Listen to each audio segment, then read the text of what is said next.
Last episode में हमने देखा था हानशन ने ब्लैक नाइट के भाले की मदद से फाइनली डार्क वुल्फ को मार दिया था, जिससे हानशन को एक सुपर बीस्ट सोल हासिल हुई थी। हानशन जब उसका टाइप चेक करता है तब उसे पता चलता है कि ये बीस्ट सोल असल में एक खंजर है। ये बीस्ट सोल हानशन के फ्यूचर में बहुत ज़्यादा काम आने वाली थी। इस वजह से अभी के लिए वो काफ़ी ज़्यादा खुश था। तभी उसके पास एक लड़के का फ़ोन आता है एंड वो हानशन से मदद मांगता है। उस लड़के की सारी बात सुनकर हानशन वहाँ से पिंकविंग से मिलने जाता है एंड उससे ग्लैडिएटर प्लेटफॉर्म के वीआईपी एरिया के बारे में पूछता है। अब आगे वीआईपी एरिया का नाम सुनकर पिंकविंग अभी के लिए शॉक में चली गई थी। वो कहती है, हानशन क्या तुम सच में उसके बारे में जानना चाहते हो? तो इस पर हानशन हाँ में सिर हिला देता है। पिंकविंग उसे बताना शुरू करती है। ग्लैडिएटर प्लेटफॉर्म खून के प्यासे लोगों की जगह है। वहाँ पर बहुत सारे रिच लोग जिन्हें दूसरों की मौत देखने में मज़ा आता है, वहाँ पर जाकर लोगों पर बेट लगाते हैं। सबसे पहले ये लोग जीतने पर काफ़ी अच्छे रिवॉर्ड्स रखते हैं एंड जब सामने वाला उन रिवॉर्ड्स को देखकर लालच में आ जाता है एंड ग्लैडिएटर प्लेटफॉर्म के वीआईपी एरिया में एंटर करता है तो वहाँ पर उसका सामना इवॉल्वर से होता है। उन फाइट में वो अक्सर हार जाता है एंड एंड में उसके ऊपर काफ़ी सारा कर्जा बच जाता है, जिसके बाद ये सभी लोग उससे एक फाइनल फाइट कराते हैं जो एक बहुत ही खतरनाक इवॉल्वर के साथ होती है एंड वो इवॉल्वर उस बंदे को बुरी तरह से मार देता है, वो भी तड़पा तड़पा कर। इस पर हानशन कहता है, पर ये तो गलत है। इस पर पिंकविंग कहती है, हाँ मैं भी जानती हूँ ये गलत है, लेकिन वो लोग बहुत ज़्यादा रिच हैं, ऐसे में कोई भी उनके खिलाफ़ कोई एक्शन नहीं ले सकता है। इस पर हानशन थोड़ा सोचते हुए कहता है, अगर इवॉल्वर के साथ हुई फाइट में वो बंदा जीत जाता है तो उसकी जान बख्श दी जाती है एंड उसका सारा कर्जा भी माफ़ कर दिया जाता है। क्या ये बात सच है? इस पर पिंकविंग हाँ में सिर हिलाते हुए कहती है, हाँ ऐसा रूल तो है, लेकिन कोई नॉन इवॉल्वर आखिर किस तरह एक इवॉल्वर से जीत सकता है? हानशन मैं तुम्हें एडवाइस दे रही हूँ, तुम्हें फालतू में इस चक्कर में नहीं पड़ना चाहिए। एंड वो लड़का वेंगडी, खैर जो भी उसका नाम है, तुम्हें उसके लिए अपनी जान खतरे में नहीं डालनी चाहिए। उसकी बात सुनकर हानशन थोड़ा सोच में पड़ जाता है। इसके बाद वो एक डिसीजन बना लेता है एंड कहता है, मैंने सोच लिया है कि मैं क्या करूँगा। इस पर पिंकविंग मुस्कुराते हुए कहती है, तुमने बिल्कुल सही डिसीजन लिया है। तुमने वेंगडी को रिप्लेस ना कर कर अपनी जान बचा ली है हानशन, तुम सच में काफ़ी ज़्यादा समझदार हो। लेकिन तभी हानशन बॉम्ब फोड़ता है एंड कहता है, मैंने ये डिसीजन लिया है कि उस फाइट में मैं वेंगडी की जगह जाकर पार्टिसिपेट करूँगा। उसकी बात सुनकर अभी के लिए पिंकविंग शॉक में चली गई थी। वो हानशन को समझाते हुए कहती है, हानशन क्या तुम पागल हो? क्या तुम्हें मेरी बात समझ नहीं आ रही है? तुम अगर वहाँ पर जाओगे तो तुम्हारी जान बिना वजह ही खतरे में पड़ जाएगी एंड वो लोग तुम्हें वहाँ से ज़िंदा लौटने नहीं देंगे।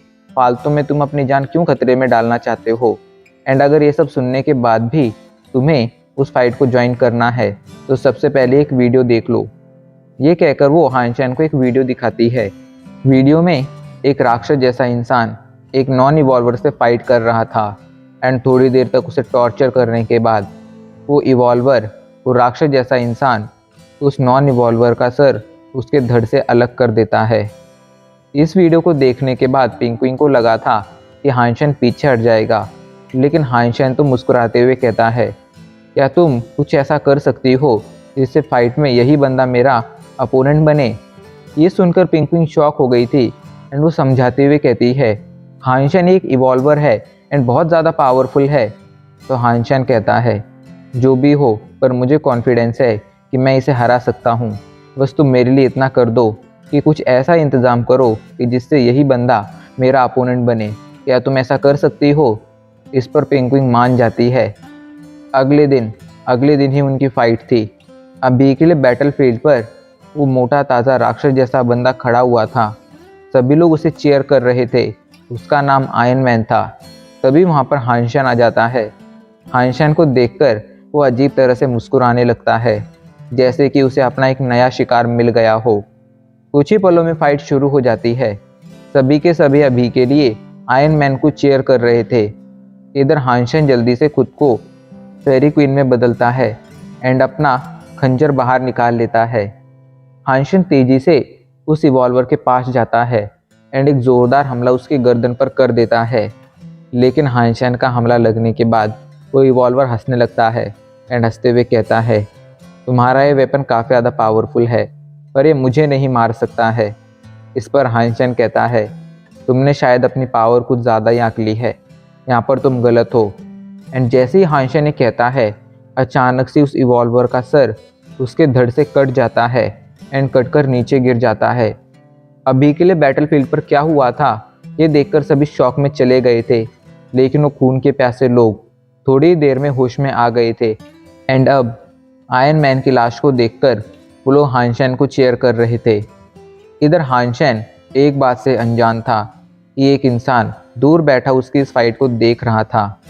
वो इंसान पिंकविंग से कहता है, तो ये लड़का हाइंशन है जिसकी शेंटियान के साथ दुश्मनी है एंड जो पूरे स्टील आर्मर बेस में फेमस है। खैर अभी के लिए मुझे बंदा काफ़ी ज़्यादा इंटरेस्टिंग लग रहा है। ये कहकर वो अपने एक आदमी को हाइंशन को उसके पास लाने के लिए कहता है। इधर जब पिंकविंग की बात सुनती है तो उसे समझ आने लगता है कि हाइंशन अभी के लिए मुसीबत में पड़ चुका है। उस बंदे के बुलाने पर हाइंशन उससे मिलने आता है। हाइंशन को देखकर वो बंदा मुस्कुराने लगता है एंड कहता है, हाय हाइंशन, मेरा नाम निंग्यू है एंड मैं शेंटियान का बड़ा भाई हूँ। वैसे आज की तुम्हारी पावर काफ़ी कमाल की थी, एक पल के लिए तो उसने मुझे भी चौंका दिया था। अभी के लिए मैं ये समझ रहा हूँ कि तुम बहुत ज़्यादा पावरफुल हो। या तुम हमारे फ्यूचर प्रोजेक्ट में हमें ज्वाइन करना चाहोगे? अगर तुम ऐसा करोगे तो मैं तुम्हें काफ़ी अच्छे बेनिफिट्स दूंगा। ये सुनकर हाइंशन थोड़ा हिचकिचाने लगता है, पर यह देखकर जल्दी से निंग्यू कहता है, हाइंशन, मैं जानता हूँ तुम अभी के लिए अपनी बहन का एडमिशन एक नोबल स्कूल में कराना चाहते हो। देखो, अगर तुम इस प्रोजेक्ट में, इस शिकार में हमें ज्वाइन करोगे तो मैं ये वादा करता हूँ कि मैं तुम्हारी बहन का एडमिशन एक नोबल स्कूल में कराऊंगा। बोलो, क्या तुम्हें मेरी ये डील मंजूर है? हाइंशन के पास अभी के लिए ना कहने का कोई ऑप्शन नहीं था। वो चाहता था कि उसकी बहन किसी नोबल स्कूल में एडमिशन ले।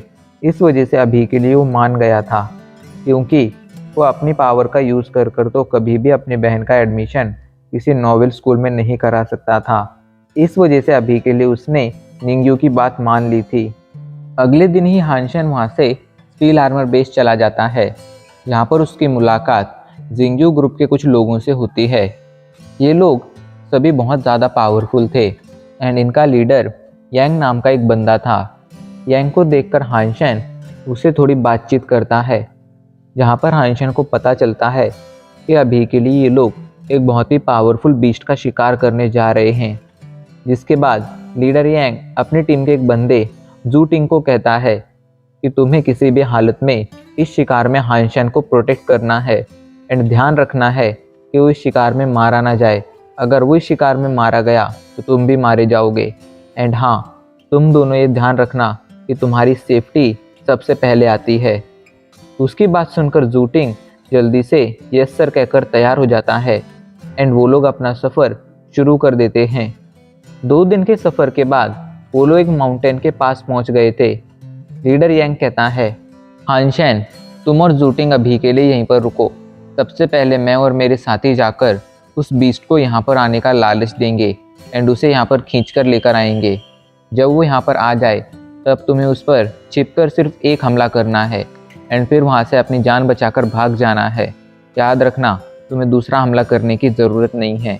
ये कहकर लीडर यांग अपने साथियों के साथ वहाँ से चला जाता है। इधर हाइंशन मन ही मन सोचने लगता है, ये सभी इवॉल्वर्स लग रहे हैं, लेकिन इसके बावजूद ये लोग उस बीस्ट से काफ़ी ज़्यादा डरे हुए लग रहे हैं। क्या इसका मतलब ये है कि वो बीस्ट एक सुपर बीस्ट है? कहीं निंग्यू सुपर बीस्ट के बारे में जानता तो नहीं है? हाइंशन को अभी के लिए दाल में कुछ काला लग रहा था। इस वजह से उसने डिसाइड किया था कि उस बीस्ट को किसी भी हालत में नहीं मारेगा। वो लोग वहीं पर रुककर उस बीस्ट के आने का इंतज़ार करने लगते हैं। हाइंशन जू टिंग से इंफॉर्मेशन निकालने के लिए बातें करने लगता है एंड उससे कहता है, आखिर वो किस तरह का बीस्ट है जिसके लिए ये लोग इतनी देर से गए हैं एंड अभी तक लौट कर नहीं आए हैं। इस पर जू टिंग मुस्कुराते हुए कहता है, वो कौन सा भी बीस्ट हो, तुम्हारा उससे कुछ लेना देना नहीं है। तुम्हें बस उस पर एक हमला करना है एंड उसके बाद अपनी जान बचाकर भागना है। इस पर हाइंशन भी अपना सिर हिला देता है। फाइनली थोड़ी देर बाद लीडर यांग अपने लोगों के साथ वहाँ पर भागते हुए आते हैं। उनके पीछे एक बहुत ही खतरनाक बीस्ट लगा हुआ था। ये देखकर हाइंशन उनकी मदद करने जाने लगता है, लेकिन तभी जूटिंग उसे रोककर कहता है, तुम कहाँ जा रहे हो? तुम्हें वहाँ पर नहीं जाना है, बल्कि यहीं पर छिपकर रहना है। एंड जब वो बीस्ट यहाँ पर आ जाए तब उस पर हमला करना है। एंड याद रखो, उसकी आईसाइट बहुत ही ज़्यादा अच्छी है, ऐसे में तुम्हें सतर्क रहना चाहिए। ये कहकर जूटिंग और हाइंशन वहीं पर रुक जाते हैं। इधर हमें उस बीस्ट को दिखाया जाता है, जो देखने में किसी बड़े स्नेल जैसा था। उसकी शेल बहुत ही ज़्यादा पावरफुल थी, यहाँ तक कि जेड स्टील एरोज भी उसकी शेल पर एक मार्क तक नहीं छोड़ पा रहे थे। कुछ ही पलों में उस स्नेल हाइंशन और जूटिंग के पास आ जाता है एंड मौका देखते ही हाइंशन तुरंत अपने डार्क वुल्फ खंजर से उस पर हमला कर देता है। हाइंशन का खंजर बहुत ही इजीली उसके मीट में चला गया था एंड उसकी बॉडी पर एक गहरा घाव आ गया था। हाइंशन उस पर एक और हमला करने जाता है, लेकिन तभी जूटिंग उसे खींचकर भागने लगता है। हाइंशन को पहले तो कुछ समझ नहीं आता है, पर तब भी वो देखता है कि जब हाइंशन का हमला उस स्नेल को लगा था, उसके बाद से उस स्नेल बहुत ज़्यादा गुस्से में आ गया था। अभी के लिए वो पागलों की तरह हाइंशन और जूटिंग के पीछे भागने लगा था। वो हाइंशन के खंजर से डर रहा था, लेकिन वो हाइंशन को मारना भी चाहता था।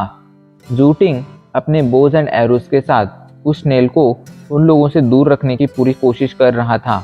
वो हाइंशन से कहता है, जल्दी से यहाँ से 100 मीटर दूर भाग कर जाओ। अगर हम इससे 100 मीटर दूर भाग गए तो फिर ये हमारा पीछा नहीं करेगा। एंड वो लोग तेज़ी से भागने लगते हैं। भागते भागते फाइनली जब वो लोग 100 मीटर दूर आते हैं तो स्नेल उनका पीछा छोड़ देता है। स्नेल से उन लोगों ने अपनी जान बचा ली थी, लेकिन अभी के लिए जूटिंग बहुत ज़्यादा गुस्से में आ गया था। वो गुस्से में कहता है, जब हमने कहा था तुमसे कि तुम्हें एक ही हमला करने के बाद वहाँ से भागना है, तो आखिर तुम क्यों नहीं भागे? पता है, आज तुम्हारी वजह से हम लोग लगभग मरते मरते बचे हैं। तो इस पर हाइंशन कहता है, सॉरी, पर मैं एक बार ट्राई करना चाहता था कि क्या आखिर मेरा ये खंजर उस स्नेल के शेल को तोड़ सकता है या नहीं। लेकिन इस बात ने जूटिंग के गुस्से को और ज़्यादा भड़का दिया था। वो हाइंशन से बहुत कुछ कहना चाहता था, लेकिन तभी वहाँ पर लीडर यांग आ जाते हैं, जिन्हें देखकर वो चुप हो जाता है। इधर लीडर यांग हाइंशन से कहते हैं, कोई बात नहीं हाइंशन, गलतियाँ इंसान से ही होती हैं। अभी के लिए हमें वापस लौटना चाहिए। ये सुनकर हाइंशन शॉक हो जाता है एंड शॉक के साथ कहता है, क्या हम उस बीस्ट को मारेंगे नहीं? इस पर लीडर यांग मुस्कुराने लगते हैं एंड मुस्कुराते हुए कहते हैं, तुमने अभी देखा ना कि हम लोग उसे चाहकर भी नहीं मार सकते हैं।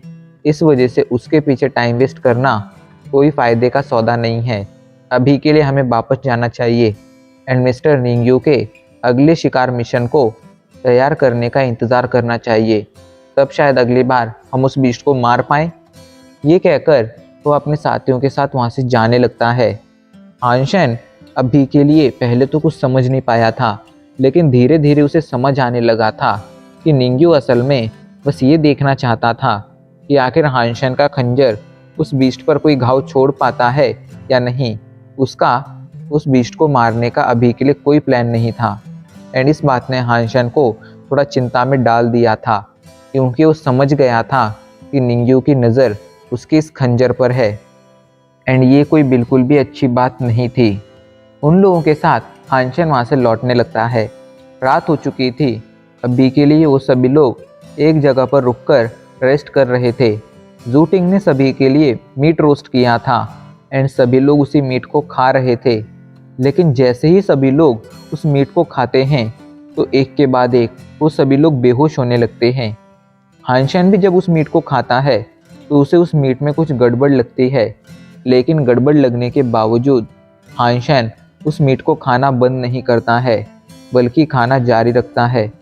उसे समझ आने लगा था कि जूटिंग ने ज़रूर इस मीट में कुछ तो मिलाया है, इसी वजह से अभी के लिए उसकी बॉडी में अजीब अजीब से रिएक्शन हो रहे हैं। वो तो अच्छा था उसने जेड स्किन की प्रैक्टिस कर रखी थी, वरना इस जहर का असर उसकी बॉडी पर भी ज़रूर होता।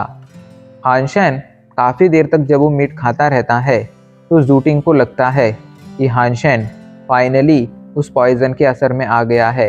एंड वो जल्दी से हानशेन के पास जाकर कहता है, चुपचाप मुझे तुम्हारा वो खंजर दे दो। अगर तुम ऐसा करोगे तो मैं तुम्हें ज़िंदा छोड़ने के बारे में सोच सकता हूँ, वरना तुम्हारे साथ जो भी होगा उसकी जिम्मेदार तुम खुद होगे। पर यह सुनकर हानशेन कहता है, मैं तुम्हें किसी भी हालत में अपना वो खंजर नहीं दूंगा। एंड अब इसी के साथ हमारा ये एपिसोड यहीं पर ख़त्म हो जाता है।